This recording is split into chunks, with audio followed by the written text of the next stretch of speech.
हाय, good morning everyone. आपण topic पाहतोय GOC general organic chemistry. आणि जनरल ऑर्गॅनिक केमिस्ट्रीमध्ये आपण मेन पण पाहतोय इलेक्ट्रॉनिक इफेक्ट्स. इलेक्ट्रॉनिक इफेक्टचे टाईप्स. तर याच्यामध्ये आपण टोटल 4 टाईप पाहतोय: inductive effect, hyperconjugation, resonance effect आणि इलेक्ट्रोमेरिक इफेक्ट. तर याच्यामध्ये आपण फर्स्ट पाहतोय इंडक्टिव्ह इफेक्ट. आणि लास्ट लेक्चरला आपण काय पाहिलं होतं, what is mean by inductive effect. Inductive इफेक्टची डेफिनेशन आपण पाहिली होती. त्यानंतर आपण पाहिलं होतं important points of inductive effect आणि types of inductive effect. There are 2 types of inductive effect. First is positive inductive effect and second is negative inductive effect. तर हे आपण कंप्लीट केलं होतं. तर आज आपण पाहतोय new point, applications of inductive effect. Inductive इफेक्टचे applications. New point applications of inductive effect. New point पाहतोय ॲप्लिकेशन्स ऑफ इंडक्टिव्ह इफेक्ट. तर applications of inductive effect, inductive इफेक्टचे कोणकोणते ॲप्लिकेशन्स आहेत. तर याच्यामध्ये फर्स्ट आहे, हे खूप इम्पॉर्टंट आहे पहा. तर याच्यामध्ये फर्स्ट आहे stability of carbocation. Stability of carbocation. तर कार्बोकॅटायनची स्टॅबिलिटी ही डिपेंड कशावरती असते, तर इंडक्टिव्ह इफेक्टवरती. आता कार्बोकॅटायन म्हणजे काय, पाठ्यामागे आपण पाहिले carbon cation positive charge. Carbon ॲटमवरती जर पॉझिटिव्ह चार्ज असेल तर त्याला आपण काय म्हणतो, कार्बोकॅटायन. म्हणजे कार्बोकॅटायनची जी स्टॅबिलिटी आहे ते डिपेंड कशावरती असते, इंडक्टिव्ह इफेक्टवरती. Stability of carbocation is directly proportional to plus I effect. Plus I इफेक्टला कसं आहे, डायरेक्टली प्रपोर्शनल आहे स्टॅबिलिटी ऑफ कार्बोकॅटायन. याचा मिनिंग काय होतं रे, डायरेक्टली प्रपोर्शनलचा. डायरेक्टली प्रपोर्शनल आणि इन्व्हर्सली प्रपोर्शनल. इथे मी तुम्हाला सांगतोय, समजा A is directly proportional to B आणि असं मी लिहितो A is inversely proportional to B. तर याचा मिनिंग काय पहा, जर समजा तुम्ही B ही क्वांटिटी जर तुम्ही इन्क्रीज केली तर A सुद्धा काय होणार सांगा, इन्क्रीज होणार. As the B increases A also increases. याला म्हणतात डायरेक्टली प्रपोर्शनल. आणि इन्व्हर्सली प्रपोर्शनल म्हणजे काय, समजा तुम्ही B इन्क्रीज केलं तर A काय होणार, डिक्रीज होणार. किंवा समजा B तुम्ही काय केलं, डिक्रीज केलं. समजा B तुम्ही काय केलं, डिक्रीज केलं तर A काय होणार सांगा, इन्क्रीज होणार. तर हे आहे इन्व्हर्सली प्रोपोर्शनल, हे आहे डायरेक्टली प्रोपोर्शनल. मग मला सांगा या दोन्हीमध्ये काय रिलेशन असेल. As the plus I effect increases, इथे मी लिहितो आहे, as the plus I effect increases stability of carbocation also increases. हे अपवर्ड डायरेक्शनमध्ये ॲरो दाखवलेत याचा अर्थ इन्क्रीज, आणि डाऊनवर्ड डायरेक्शनमध्ये ॲरो दाखवलेत त्याचा अर्थ डिक्रीज. आलं लक्षात आहे. Stability of carbocation is directly proportional to plus I effect. जिथे प्लस आय इफेक्ट जास्त असेल त्या कार्बोकॅटायनची स्टॅबिलिटी जास्त असेल. इथं मी तुमच्यासमोर काही एक्झाम्पल्स देतो आहे. एक्झाम्पल त्याच्यामध्ये फर्स्ट एक्झाम्पल आहे CH3 plus. CH3 plus, CH2 plus आणि CH3 प्लस. हे सगळे कार्बोकॅटायन आहेत. कारण प्रत्येक स्पेसिसमध्ये कार्बन ॲटमवरती चार्ज कोणता आहे, पॉझिटिव्ह चार्ज आहे. म्हणजे सगळेच कार्बोकॅटायन आहेत. हा कार्बोकॅटायन कोणता आहे, ज्या कार्बन ॲटमवरती पॉझिटिव्ह चार्ज आहे तो कार्बन ॲटम कोणता आहे, 3 डिग्री कार्बन ॲटम आहे, टर्शियरी कार्बन ॲटम आहे. कारण हा कार्बन 3 कार्बन ॲटमला अटॅच आहे, त्यामुळे हा आहे टर्शियरी कार्बन ॲटम. आणि टर्शियरी कार्बन ॲटमवरती पॉझिटिव्ह चार्ज आहे, त्यामुळे याला आपण काय म्हणणार, टर्शियरी कार्बोकॅटायन, किंवा आपण काय म्हणणार 3 डिग्री कार्बोकॅटायन. तसं हा कोणता सांगा, हा आहे 2 डिग्री कार्बोकॅटायन. कारण पॉझिटिव्ह चार्ज ज्या कार्बन ॲटमवर आहे तो कार्बन ॲटम कोणता आहे, 2 डिग्री आहे, आणि त्यामुळे हा झाला सेकंडरी कार्बोकॅटायन. हा कोणता आहे, प्रायमरी कार्बोकॅटायन. आणि हा कोणता आहे, CH3 म्हणजे methyl carbocation. Which carbocation is more stable, 3 degree, 2 degree, 1 degree और methyl. Which carbocation is more stable. जिथे प्लस आय इफेक्ट जास्त त्या कार्बोकॅटायनची स्टॅबिलिटी जास्त. मग मला सांगा कोणत्या कार्बोकॅटायनमध्ये प्लस आय इफेक्ट जास्त आहे. तर इथे पहा, ह्या C प्लसला किती CH3 अटॅच आहेत, तर 3 CH3 अटॅच आहेत. आलं लक्षात आहे. ह्या C प्लसला 3 CH3 अटॅच आहेत. CH3 म्हणजे काय, अल्काइल ग्रुप अटॅच आहेत. आणि C प्लसला जिथे जास्त अल्काइल ग्रुप अटॅच असतील त्याची स्टॅबिलिटी कशी असणार, त्याचा प्लस इफेक्ट कसा असणार, जास्त. कारण CH3 हा कोणता ग्रुप आहे, अल्काइल ग्रुप हे कोणते आहेत, इलेक्ट्रॉन डोनेटिंग आहेत. आणि जेवढे इलेक्ट्रॉन डोनेटिंग ग्रुप जास्त असतील तेवढा त्याचा प्लस इफेक्ट जास्त असतो. हे आपण पाठीमागेच पाहिलेलं आहे. आलं लक्षात. पहा, ह्या C+ला हे 3 अल्काइल ग्रुप पाठायचे आहेत. त्यामुळे हे 3 अल्काइल ग्रुप काय करतील, त्याला इलेक्ट्रॉन डोनेट करतील. त्यामुळे इथे प्लस इफेक्ट सर्वात जास्त आहे. आणि त्यामुळे ह्या 3 डिग्री कार्बोकॅटायनची स्टॅबिलिटी सर्वात जास्त. त्यानंतर हा असेल 2 डिग्री कार्बोकॅटायन स्टेबल. त्यानंतर हा 1 डिग्री आणि हा methyl. This is stability of carbocation. त्यानंतर याच्यामध्ये सेकंड आहे stability of carbanion. Stability of carbanion. तर कार्बॅनियन म्हणजे काय सांगा, कार्बन ॲटमवरती निगेटिव्ह चार्ज. जसं कार्बन ॲटमवरती पॉझिटिव्ह चार्ज असल्यानंतर आपण कार्बोकॅटायन म्हणतो, तसं कार्बन ॲटमवरती जर निगेटिव्ह चार्ज असेल तर त्याला म्हणायचं कार्बेनियन. सेम करतो आपण इथं, फक्त आपण काय करतो तो C वरती negative charge. CH3 CH minus CH3. त्यानंतर आहे CH3 CH2 मायनस आणि CH3 मायनस. हा कोणता आहे, 3 डिग्री कार्बेनियन हा आहे, 2 डिग्री कार्बेनियन हा आहे, 1 डिग्री कार्बेनियन आणि हा आहे मिथाइल कार्बॅनियन.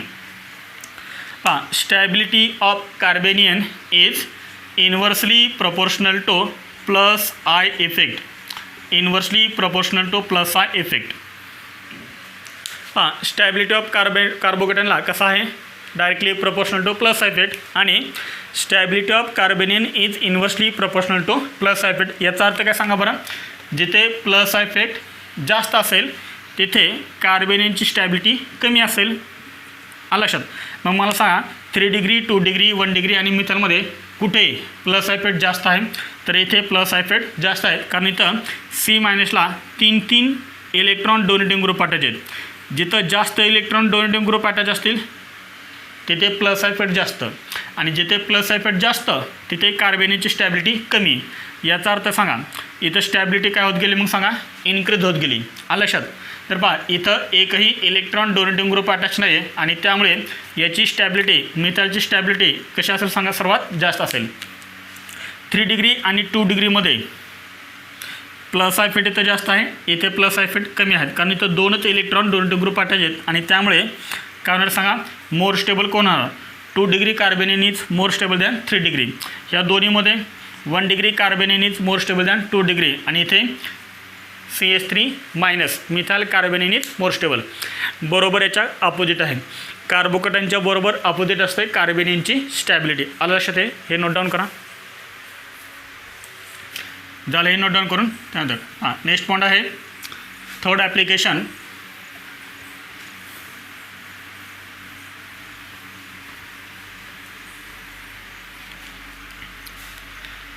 थर्ड ॲप्लिकेशन आहे रिएक्टिविटी ऑफ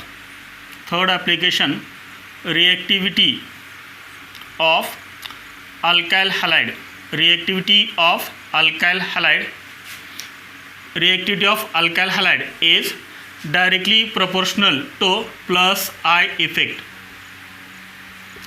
पहा, अल्काइल हॅलाइडच्या रिएक्टिव्हिटीवरती सुद्धा इंडक्टिव्ह इफेक्टचा परिणाम होतो. तर काय होतं, तर reactivity of alkyl halide is directly proportional to plus effect. ज्या अल्काइल हॅलाइडमध्ये प्लस इफेक्ट जास्त असेल त्या अल्काइल हॅलाइडची रिएक्टिव्हिटी जास्त असेल.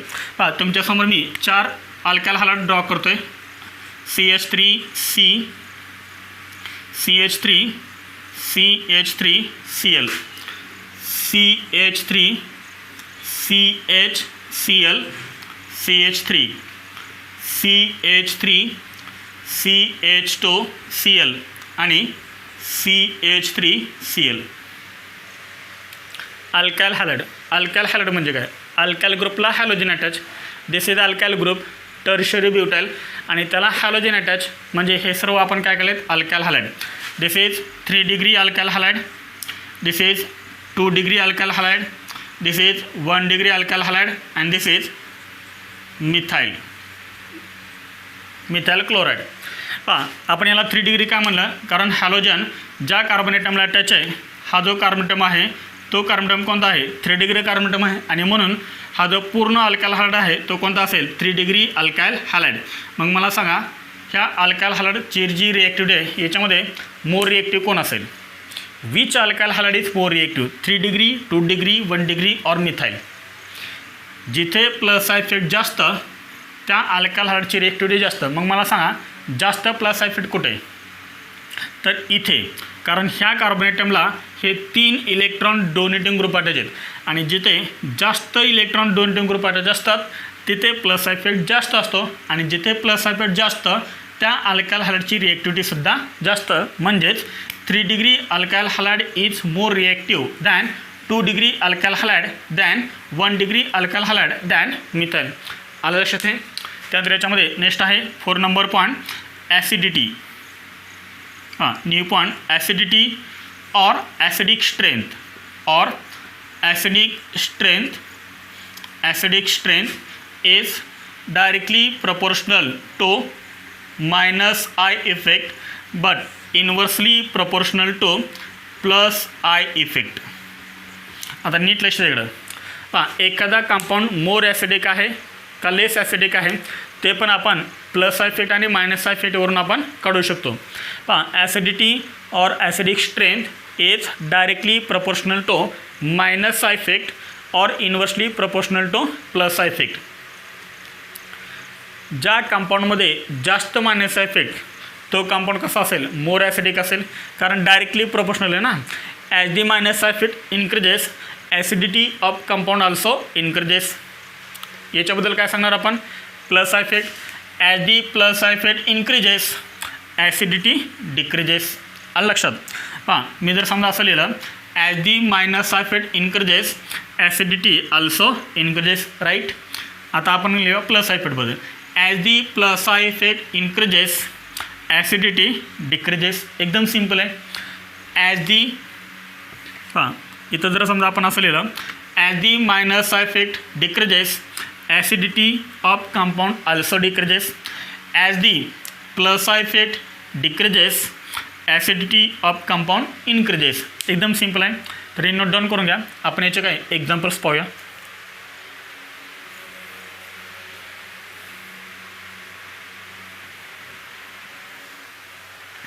झालं नोट डाऊन करून.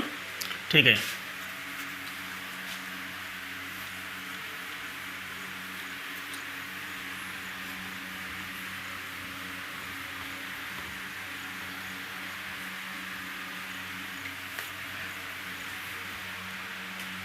पहा याच्यामध्ये आपण फर्स्ट काय करूया एक ॲसिड घेऊया. कोणता acid RC double bond OH. This is acid carboxylic acid. समजा हे जर आपण वॉटरमध्ये जर ॲड केलं तर काय होईल वॉटर. पहा ॲसिड म्हणजे काय आणि बेस म्हणजे काय तर हे आपल्याला 11वीमध्ये सेक्शन 1मध्ये आहे. तर ॲसिड आपण कोणत्या कंपाऊंडला म्हणतो. पहा मी समजा एक सबस्टन्स घेतला सबस्टन्स आणि तो सबस्टन्स काय केला मी ह्या पाण्यामध्ये टाकला. हे काय आहे वॉटर पाणी आहे. जर हा सबस्टन्स आपण पाण्यामध्ये टाकला आणि ह्या पाण्यामध्ये जर आपल्याला H+ आयन दिला कुणी ह्या सबस्टन्सनं, म्हणजे आपण सबस्टन्स एक घेतला आणि तो सबस्टन्स आपण वॉटरमध्ये टाकला. वॉटरमध्ये टाकल्यानंतर ह्या सबस्टन्सपासून आपल्याला काय मिळाला H+ मिळाला. तर H+ याचा अर्थ प्रोटॉन. H+ म्हणजे प्रोटॉन मिळाला. तर हा जो सबस्टन्स आहे तो सबस्टन्स काय असतो ॲसिड असतो. म्हणजे जो सबस्टन्स वॉटरमध्ये ॲड केल्यानंतर तो सबस्टन्स आपल्याला प्रोटॉन देतो अशा सबस्टन्सला आपण काय म्हणतो ॲसिड म्हणतो. आलं लक्षात आहे.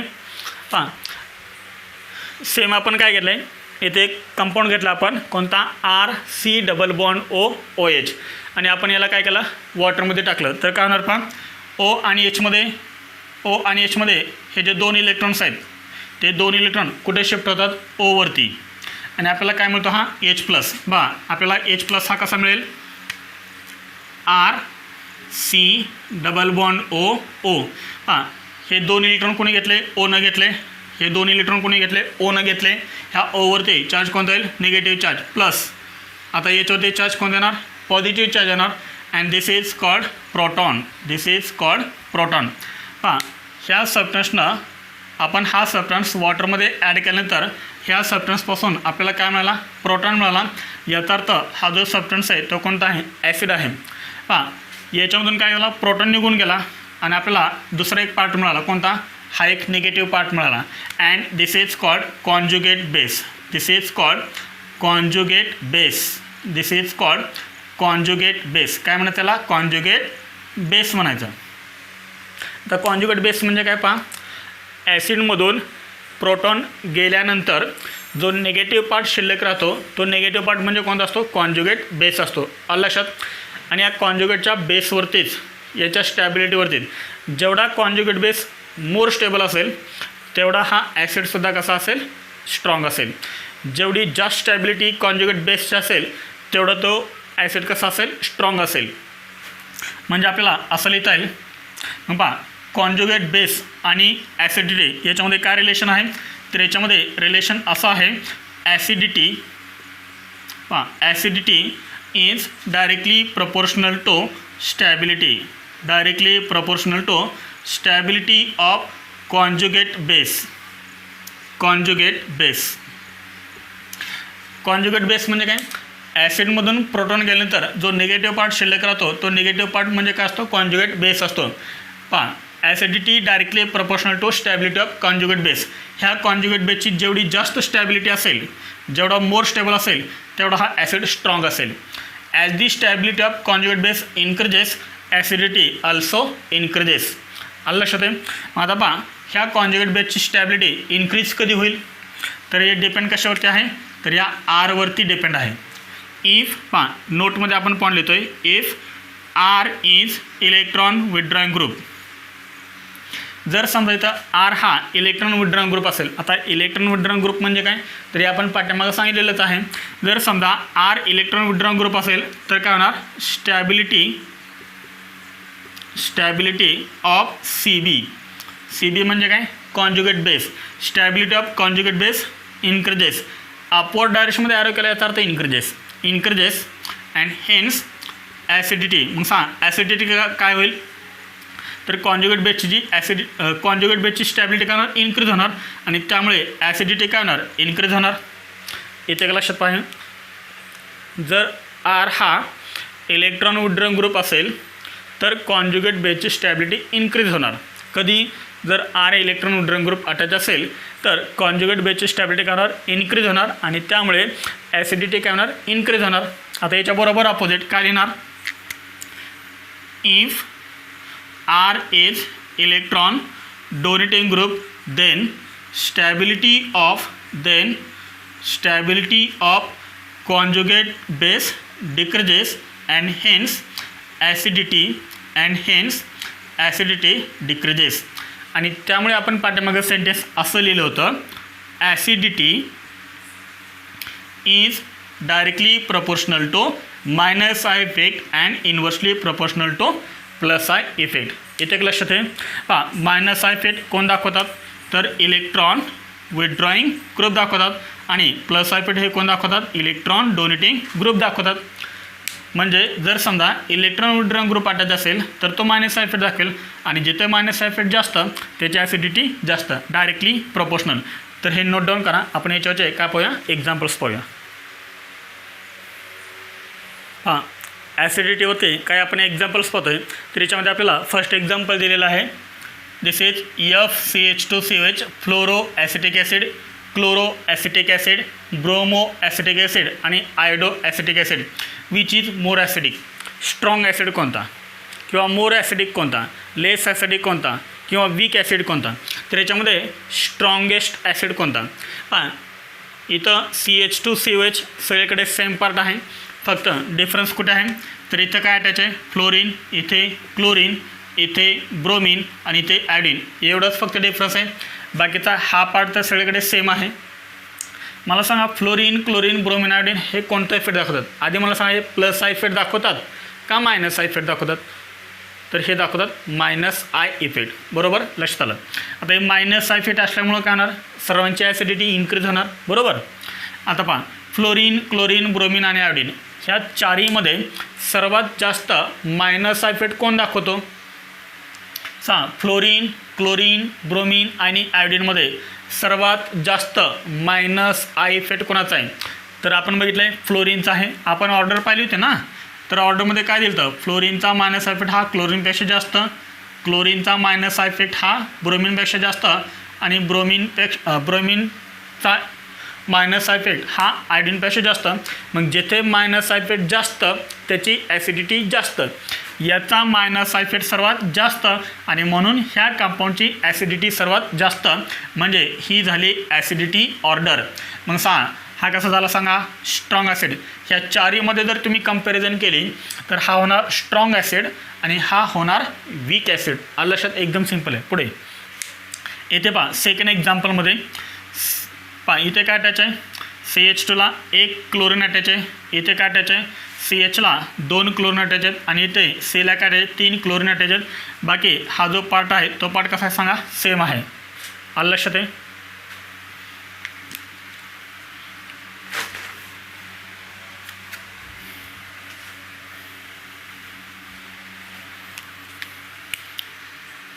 Cl CH2 CH2 COOH. हां, CH2 COH CH2 COH CH2 COH हा सगळीकडे सेम पार्ट आहे. पहा फक्त डिफरन्स कुठे पहा, ह्या कार्बनटमला 1 2 3 थर्ड कार्बनटमला 1 Cl अटॅच आहे. इथे 1 2 3 थर्ड कार्बनटमला 2 Cl अटॅच आहेत. 1 2 3 इथे थर्ड कार्बनटमला 3 Cl अटॅच आहेत. मग मला सांगा मोर ॲसिडिक कोण असेल? हां, इथे मायनस आय इफेक्ट आहे, इथे पण आहे, इथे पण आहे. पण इथे कसं आहे? एका Clचा मायनस आय इफेक्ट आहे, इथे 2 Clचा मायनस आय इफेक्ट आहे आणि इथं 3 Clचा मायनस आय इफेक्ट आहे. मग मला सांगा कुठे मायनस आय इफेक्ट जास्त असेल? कारण आपल्याला माहिती आहे Cl हा नेहमी मायनस आय इफेक्ट दाखवतो, तो प्लस आय इफेक्ट कधीही दाखवत नाही आहे. मग मला सांगा कुठे मायनस आय इफेक्ट जास्त आहे? तर इथे मायनस आय इफेक्ट सर्वात जास्त आहे, कारण इथं 3 Cl अटॅच आहेत. आलं लक्षात? इथे 2 Cl अटॅच आहेत आणि इथे फक्त 1 Cl अटॅच आहे. याचा अर्थ इथे मायनस आय इफेक्ट सर्वात जास्त, इथे मायनस आय इफेक्ट सर्वात कमी आणि म्हणून ह्या कंपाऊंडची ॲसिडिक स्ट्रेंथसुद्धा जास्त, कारण इथे मायनस आय इफेक्ट जास्त. जिथे मायनस आय इफेक्ट जास्त त्याची ॲसिडिटी जास्त, म्हणजे हा स्ट्रॉंग ॲसिड असेल आणि हा वीक असेल. आलं लक्षात? आता या तिन्हीमध्ये पहा, तरी तुम्हाला दिलेलं एक्सेप्शनल एक्झाम्पल पहा, इथे आणि इथे सेमच आहे COH COH. पण इथं डिफरन्स कुठे सांगा? COHला इथे काय अटॅच आहे? मिथाइल अटॅच आहे आणि इथं COHला काय अटॅच आहे? बेंझिन अटॅच आहे. CH3 अल्काइल ग्रुप आहे. अल्काइल ग्रुप हा नेहमी कोणता इफेक्ट दाखवतात? तर अल्काइल ग्रुप नेहमी प्लस आय इफेक्ट दाखवतात आणि बेंझिन हे नेहमी कोणता इफेक्ट दाखवते? मायनस आय इफेक्ट दाखवते. आणि आपल्याला माहिती आहे acidity is directly proportional to minus I effect but inversely proportional to plus I effect. मग मला सांगा ह्या कंपाऊंड आणि ह्या कंपाऊंड दोघांमध्ये जर आपण कंपॅरिझन केले तर मोर ॲसिडिक कोण होईल? तर हा कंपाऊंड कसा होईल? मोर ॲसिडिक, कारण इथं इफेक्ट कोणता आहे? Minus I effect. Minus I effect जास्त असेल तर ॲसिडिटी जास्त असेल, त्यामुळे बेन्झोइक ॲसिड हा ॲसिटिक ॲसिडपेक्षा कसा असेल? स्ट्रॉंग ॲसिड असेल. आता इथं मात्र तुम्हाला काय पाहायला मिळेल? Exceptional example, this is formic acid आणि दिस इज बेन्झोइक ॲसिड. पण यांची नावं जर आपण लिहिली तर याचं नाव काय आहे? Formic acid. फॉर्मिक हे कशामध्ये असतं सांगा? अँटमध्ये असतं फॉर्मिक ॲसिड. तर हे काय आहे? बेन्झोइक ॲसिड आहे आणि हे काय आहे? ॲसिटिक ॲसिड आहे. ॲसिटिक ॲसिड यांची नावं पहा. इथे काय अटॅच आहे? हायड्रोजन अटॅच आहे. पहा इथे बॉन्ड कोणामध्ये? H आणि Cमध्ये. H आणि Cमध्ये जो बॉन्ड आहे त्याचा इंडक्टिव्ह इफेक्ट जो आहे तो कसा आहे? 0 आहे. पहा इथे मायनस आहे, इथे प्लस आहे आणि इथे 0 इंडक्टिव्ह इफेक्ट आहे. याचा अर्थ हा स्ट्रॉंग असायला पाहिजे होता as compare to formic acid. म्हणजे बेन्झोइक ॲसिडची ॲसिडिटी सर्वात जास्त असायला पाहिजे होती या तिन्हीमध्ये, पण तसं नाही आहे. फॉर्मिक ॲसिडची ॲसिडिटी सर्वात जास्त आहे. तर याचं जे रिझन आहे ते रिझन आपल्याला कुठे पाहायला मिळणार आहे? 12मध्ये पाहायला मिळणार आहे. म्हणजे बेन्झोइक ॲसिडपेक्षा फॉर्मिक ॲसिड हा स्ट्रॉंग ॲसिड आहे आणि ॲसिटिक ॲसिड हा सर्वात वीक ॲसिड आहे. ह्या तिन्हींची जर आपण कंपॅरिझन केली तर आलं लक्षात? पहा फॉर्मिक ॲसिडची ॲसिडिटी बेन्झोइक ॲसिडपेक्षा जास्त आणि बेन्झोइक ॲसिडची ॲसिडिटी ही ॲसिटिक ॲसिडपेक्षा जास्त. दिस इज ॲसिडिटी ऑर्डर. हे नोट डाऊन करा. याच्यावरती आपण काय करूया, एक 3 क्वेश्चन्स घेऊया. Note down. हां, याच्यावरती आपण काही क्वेश्चन्स पाहतो आहे. तर याच्यामध्ये आपल्याला 2 क्वेश्चन बोर्डवरती दिलेले आहेत. तर याच्यामध्ये फर्स्ट क्वेश्चन कोणता आहे पहा, which of the following is most acidic. तर खालीलपैकी कोणता मोस्ट ॲसिडिक आहे ते आपल्याला विचारलं आहे. आणि आपल्याला खाली 4 ऑप्शन दिलेले आहेत. मोस्ट ॲसिडिक म्हणजे मोर ॲसिडिक कोणी विचारलं आहे मला सांगा. आपण एक इक्वेशन पाहिलं होतं, acidity is directly proportional to minus I effect but inversely proportional to plus I effect. आलं लक्षात. मला सांगा ह्या कंपाऊंडमध्ये कोणता इफेक्ट आहे, प्लस आहे का मायनस आहे. म्हणजे मायनस साय इफेक्ट आहे का प्लस साय इफेक्ट आहे. तर ते डिपेंड कशावरती आहे, तर ग्रुपवरती. पहा इथे कॉमन काय CH2COH, CH2COH, CH2COH, CH2COH हे कॉमन आहे. डिफरन्स कुठे पहा, NO2. NO2 हा कोणता इफेक्ट दाखवतो, मायनस साय इफेक्ट दाखवतो. पाहिले आपण हे. फ्लोरीन कोणता इफेक्ट दाखवतो, मायनस साय. पहा इथे कोणता ग्रुप वाटायचे, CH3 म्हणजे alkyl group plus I effect दाखवतो.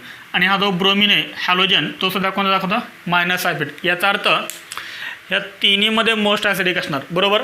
कारण मायनस साय इफेक्ट जर इन्क्रीज झाला तर त्याची ॲसिडिटी काय होते, इन्क्रीज होते. मग मला सांगा ब्रोमिन, फ्लोरीन आणि NO2मध्ये कुणाचा मायनस साय इफेक्ट जास्त आहे. तर ते आपण ऑर्डरमध्ये पाहिलं होतं. तर NO2चा मायनस साय इफेक्ट हा फ्लोरीन आणि ब्रोमिनपेक्षा जास्त आहे. ऑर्डर बघा तुम्ही, ऑर्डरमध्ये आपण क्लिअर कट दिलेला आहे. त्यामुळे आपलं ॲन्सर कोणतं करेक्ट आहे, ऑप्शन ए इज करेक्ट. एकदम सिम्पल आहे. येथे लक्षात पहा, कारण याचा मायनस साय इफेक्ट सर्वात जास्त, त्यामुळे याची ॲसिडिटी सर्वात जास्त. जर तुम्हाला इथं क्वेश्चन विचारला असता, which of the following is list acidic. List LEAST, list म्हणजे कमी ॲसिडिक. तर कमी ॲसिडिक कोणता आहे, प्लस आहे. कारण प्लस साय इफेक्ट जर इन्क्रीज झाला तर ॲसिडिटी काय होते, कमी होते ना. म्हणजे इथं प्लस साय इफेक्ट आहे, प्लस साय इफेक्ट जिथं आहे तिथं ॲसिडिटी काय होणार, कमी होणार. आणि त्यामुळे आपला कोणता ऑप्शन करेक्ट आला असता, C ऑप्शन करेक्ट आला असता. जर तुम्हाला विचारलं याची इन्क्रीजिंग ऑर्डर लिहा. फर्स्ट आपण लिहा डिक्रीजिंग ऑर्डर, नंतर लिहू आपण इन्क्रीजिंग ऑर्डर. समजा आपण फर्स्ट विचारलं तर डिक्रीजिंग ऑर्डर काय आली असते त्याची, डिक्रीजिंग. सांगा बरं डिक्रीजिंग ऑर्डर काय आली असते त्याची. डिक्रीजिंग ऑर्डर सर्वात जास्त कोणाचा आहे, एचा. ए नंतर कमी कोणाचा असणार सांगा बरं. म्हणजे आपण कमी कमी होत चालले ना. डिक्रीजिंग ऑर्डर काय, कमी कमी. हा मोस्ट ॲसिडिक. त्यानंतर काय येणार सांगा, हा येणार बी येणार. ए नंतर काय येणार बी नंतर काय येणार डी. आणि सर्वात कमी ॲसिडिक कोण असेल सांगा, सी. कारण हा काय दाखवतं, plus I effect. This is decreasing order. जर तुम्हाला विचारलं असतं इन्क्रीजिंग ऑर्डर लिहा तर काय केलं असतं, इन्क्रीजिंग. आता इन्क्रीजिंग ऑर्डर म्हणजे काय, तर वाढत गेली पाहिजे. ॲसिडिटी काय होत गेली पाहिजे, वाढत गेली पाहिजे, इन्क्रीज होत गेली पाहिजे, इन्क्रीज. मग सर्वात कमी कोणाचे आहे तो तुम्हाला फर्स्ट लिहावं लागेल. सर्वात कमी कोणाचे आहे, सीचे आहे. सीपेक्षा थोडासा मोर ॲसिडिक कोण आहे, तर डी आहे. आलं लक्षात आहे. पहा CD, त्यानंतर काय येणार बी. आणि सर्वात जास्त कोण आहे, ए. म्हणजे सीचे सर्वात कमी, सी नंतर डी मोर ॲसिडिक, डी नंतर बी मोर ॲसिडिक आणि बी नंतर ए मोर ॲसिडिक. आलं लक्षात. त्यानंतर याच्यामध्ये next point, the correct acidity order of following compound is. हे आपल्याला 4 कंपाऊंड दिलेले आहेत, 1 2 3 4. आणि आपल्याला यांची काय विचारलं आहे, करेक्ट ॲसिडिटी ऑर्डर आपल्याला विचारलं आहे. आणि ऑप्शनमध्ये आपल्याला दिले त्यांनी करेक्ट ॲसिडिटी ऑर्डर. मला सांगा कोणते ऑर्डर दिलेचे आहे, इन्क्रीजिंग आहेत का डिक्रीजिंग आहेत. एमध्ये, बीमध्ये, सीमध्ये, डीमध्ये कोणते ऑर्डर दिलेले आहे, इन्क्रीजिंग दिले का डिक्रीजिंग दिले. तर या सर्वांमध्ये आपल्याला कोणती ऑर्डर दिलेलं आहे, डिक्रीजिंग ऑर्डर दिलेलं आहे. कोणती, डिक्रीजिंग ऑर्डर. डिक्रीजिंग ऑर्डर याचा अर्थ तुम्हाला फर्स्ट असा कंपाऊंड चूज करावा लागेल की ज्याची ॲसिडिटी सर्वात जास्त आणि नंतर मग कमी कमी होत जाणार. आलं लक्षात. पहा इथे आता कॉमन काय पहा, benzene COH, benzene COH, benzene COH, benzene COH. आलं लक्षात. तर इथे पहा पॅरा पोझिशनला काय अटॅच आहे, तर इथे पॅरा पोझिशनला अटॅच आहे NO2. NO2 हा कोणता इफेक्ट दाखवतो सांगा, तर NO2 दाखवतो मायनस साय इफेक्ट. इथे काय अटॅच आहे, CH3 म्हणजे अल्काइल ग्रुप. अल्काइल ग्रुप कोणता इफेक्ट दाखवतात, प्लस आय. इथे पॅरा पोझिशन अटॅच आहे का, नाही अटॅच. नाही म्हणजे काय असतं, तिथं हायड्रोजन असतो. इथं काहीच अटॅच नाही आहे, तो आपण काय करूया, रेफरन्ससाठी घेऊया. रेफरन्स काहीच नाही अटॅच तिथं, फक्त हायड्रोजन आहे. आणि सी आणि एचचा इंडक्टिव्ह इफेक्ट 0. इथे काय सी एन कोणता इफेक्ट दाखवतो, मायनस आय इफेक्ट. हे तुम्हाला आधी कळायला पाहिजे की कोणता इफेक्ट दाखवतात ग्रुप. हा मायनस आय, हा प्लस आय, हा मायनस आय. इथे ग्रुप कुठलाच अटॅच नाही आहे, त्यामुळे तो आपण रेफरन्सला कन्सिडर करूया. आपल्याला माहिती आहे acidity is directly proportional to minus I but inversely proportional to plus I. पहा, जिथे मायनस आय इफेक्ट जास्त तिथे ॲसिडिटी जास्त. मग सांगा कुठे कुठे मायनस आय इफेक्ट जास्त आहे. तर मायनस आय इफेक्ट 2 ठिकाणी आहे. कुठे, फर्स्टमध्ये आणि फोर्थमध्ये. म्हणजे यांची ॲसिडिटी काय असणार सांगा, निश्चितच जास्त असणार आहे. पण 1मध्ये का 4थमध्ये कोण मोर ॲसिडिक जास्त आहे, कुठे मायनस आय इफेक्ट जास्त आहे. जिथे मायनस आय इफेक्ट जास्त तिथे ॲसिडिटी जास्त. मग सांगा 1मध्ये आणि 4थमध्ये मायनस आय इफेक्ट कुठे जास्त आहे. तर NO2चा मायनस आय इफेक्ट हा CNच्या मायनस आय इफेक्टपेक्षा जास्त असतो. हे आपण कुठे पाहिलं होतं, ऑर्डरमध्ये आपण पाहिलं होतं. मायनस आय इफेक्टची ऑर्डर बघा, NO2 आधी येतो आणि नंतर CN येतो. म्हणजे हा काय झाला, मोर ॲसिडिक झाला. मग पहा, मोर ॲसिडिक फर्स्ट कोणकोणत्या ऑप्शनमध्ये, एमध्ये पण आहे, बीमध्ये पण आहे, सीमध्ये पण आहे. फर्स्ट नंतर मोर ॲसिडिक कोण येणार सांगा. म्हणजे फर्स्ट हा सर्वात मोर ॲसिडिक झाला. थोडासा लेस ॲसिडिक कोण असणार, 4th असणार. म्हणजे 1 नंतर 4 यायला पाहिजे, 1 नंतर 4. आता बीमध्ये पण आणि सीमध्ये पण काय 1 नंतर 4 आहे. आलं लक्षात आहे. 1 4 पहा, 1ची ॲसिडिटी सर्वात जास्त, 1 नंतर काय 4 नंतर कोणाला सांगा, कोण मोर ॲसिडिक आहे. सेकंड मोर ॲसिडिक आहे का थर्ड मोर ॲसिडिक आहे. पहा इथे कोणता इफेक्ट आहे, प्लस आहे. प्लस हा इफेक्ट जर अटॅच असेल तर त्याची ॲसिडिटी अजून काय करतो, तो कमी करतो. म्हणजे थर्डची ॲसिडिटी ही सेकंडपेक्षा जास्त असणार आहे. म्हणजेच इथे काय येणार थर्ड आणि नंतर काय येणार सेकंड. बघा असा ऑप्शन तुम्हाला कुठे दिसतोय, 1 4 3 2. 1 4 3 2 म्हणजे कोणता ऑप्शन करेक्ट आहे, बी ऑप्शन इज करेक्ट. एकदम सिंपल आहे, नोट डाऊन. इंडक्टिव्ह इफेक्टवरती तुम्हाला एक क्वेश्चन सॉल्व करण्यासाठी दिलेला आहे. तो क्वेश्चन तुम्ही सॉल्व करायचा आहे. तर इथे आपण फर्स्ट काय कंप्लीट केला, परमनंट इफेक्टमधला आपण फर्स्ट टाईप कंप्लीट केला, कोणता, इंडक्टिव्ह इफेक्ट. थँक्यू.